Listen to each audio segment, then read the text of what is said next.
Hello, welcome to Muckman Movies. I haven't done one of these videos before. I know Neil over on Neil's movie channel, he does quite a lot of these homages and tributes.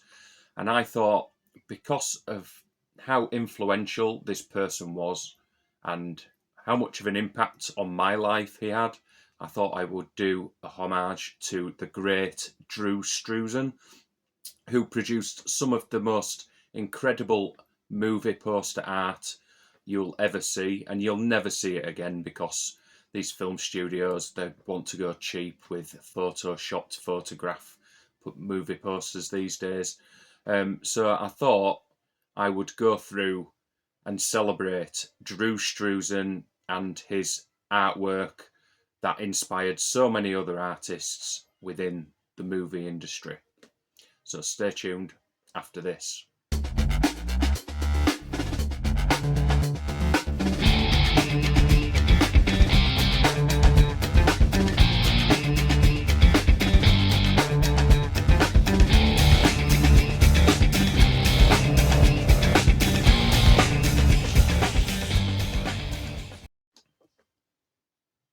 Yeah, so Drew Struzan, he grew up in Oregon. He was born in Oregon to an unhappy family. His parents didn't really spend much time with him, so he spent most of his days drawing from such an early age.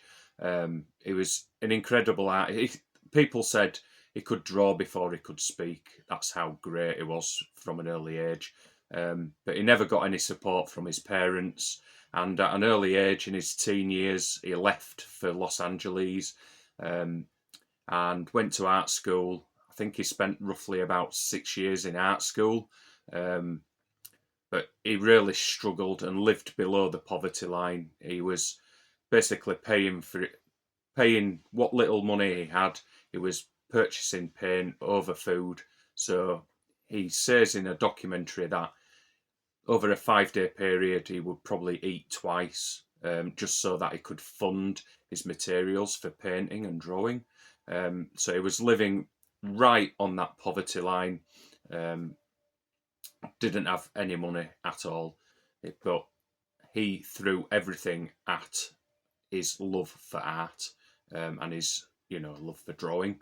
Um, so he went to art school, and I believe he did. He sort of wangled it a bit so that he wasn't paying any tuition fees. He was sort of being told to leave and then slipping back through the back entrance and getting back into these classes. And then he was struggling so much. He recently got married, had a young boy. They were living off something like $1,500 a year. The other $1,500 was used for looking after the child. And he just popped in to a studio that produced like album covers, just constantly churning out album covers. And he showed them the portfolio, and he even offered to work 5 days a week for 4 days' pay. But after seeing his portfolio, they absolutely said, absolutely not. You are going to be paid for 5 days for 5 days' work. And that's where his career skyrocketed. Um, didn't really socialise with the other artists or the people that worked in the studio. He just knuckled down and just loved drawing. And he produced one of the most famous Alice Cooper album covers, which is Welcome to My Nightmare. That was like critically acclaimed, was that album cover, which brought him to the attention of the movie executives and the people working in the movie industry. And he was headhunted, and they asked him how much he was getting paid. And they said, that is crazy. We can offer you so much more. So he started off in the movie industry, went freelance, and over a bit of time he was struggling with his managing of the business. He just wanted to paint or draw. So he hired a father and son management team who basically ripped him off. Um, the one particular year that he was very productive, and he only earned $50,000. The brother and the father, not the brother, sorry, the father and the son, they ripped him off, stole his artwork, and further down the line, he found out that they were going to sell his artwork at an auction in New York at Christie's. So he put a stop to that. He put a cease and hold on the auction. They tried to sue him. He tried to sue him back. And the son ended up having a heart attack. And it all ended and he got his artwork back. It's disgraceful how people, exploit talent. This father and son, no talent at all. They were giving him plenty of work to do, but behind the scenes, they were absolutely ripping him off. So for this video, I know I've waffled on for about 4 or 5 minutes. For this video, I'm going to go through some of my favourite artwork by Drew Struzan. And I'll start off with, it's quite possibly my favourite piece of artwork. I have got a few steelbooks and DVDs with his artwork on. Unfortunately, a lot of the DVDs, which I have got rid of now and upgraded to Blu-ray, but a lot of his DVDs had his artwork on, but the Blu-rays don't seem to do that, which I think is pretty criminal, really. So, first of all, The Thing. If you ever mention The Thing to anyone, this is the first image that you'll get in your head. And Drew Struzan was given, maybe about 8 hours to produce this. He had to produce this overnight and get it sent by courier service with the paint still wet. It arrived at the studio and the studio rang up. The paint's still wet. I mean, he worked all the way through the night to produce an amazing, iconic piece of artwork in The Thing. He wasn't given any storyline. He didn't know who was in the film, so he had to just think off the cuff, think very quickly, and he came up with this incredible piece of artwork where the light is ominously coming out of the hood of the parka of this humanoid. It's obviously not a human because it's been taken over by the Thing, but what a piece of artwork that is. That is one of my favourite Drew Struzan pieces of art. He did produce a lot of older movie posters, which I'll show you a few of these up in this corner here. So these will be going through, but you could see his style progressing, and he learned how to use airbrush. So a lot of his more famous pieces of art utilised lots of different styles and techniques. So he used airbrush, he used acrylics, he used oil paints, he used his trusty pencils, which give his artwork that, his own style. So this is another one which seems like it was quite a tricky one to do. If you watched the documentary, Drew, the Man Behind the Poster, it's a really good, informative documentary, but he said it was quite a struggle to get the perspective on this piece of art for the Goonies. It makes a great steelbook.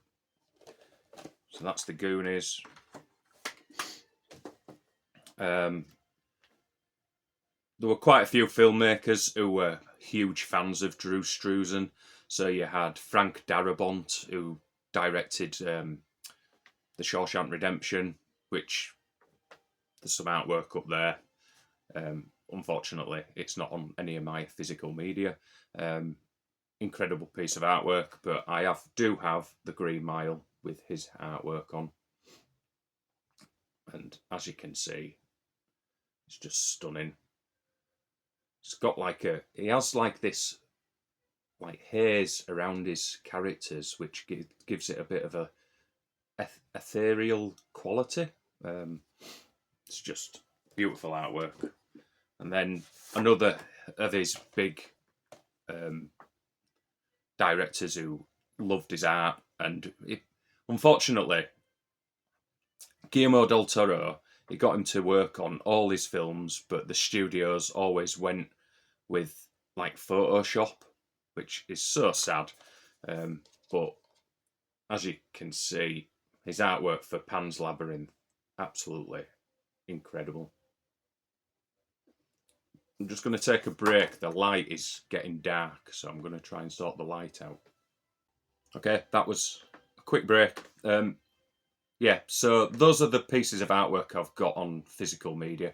I might have some more within my collection, but those were the ones that just sprung to mind quite quickly. But yeah, he was more famous for films like Star Wars, E.T., Indiana Jones.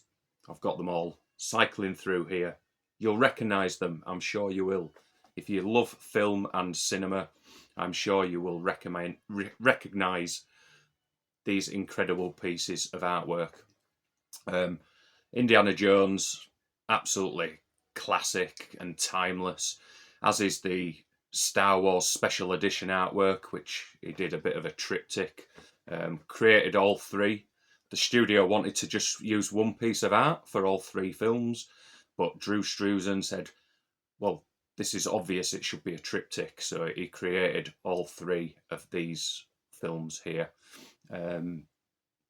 Back to the Future, another timeless piece of art, and he recreated the similar image but introducing a character for each sequel. So for the first film, you've just got Michael J. Fox as Marty McFly. Then he introduces Christopher Lloyd as Doc in the sequel, Back to the Future Part 2. And in Back to the Future Part 3, he introduced Mary Steenburgen. Oh, nearly forgot her name then. Yeah, so he was always thinking. A lot of the time, the filmmakers, the directors would just give him free rein on his film posters.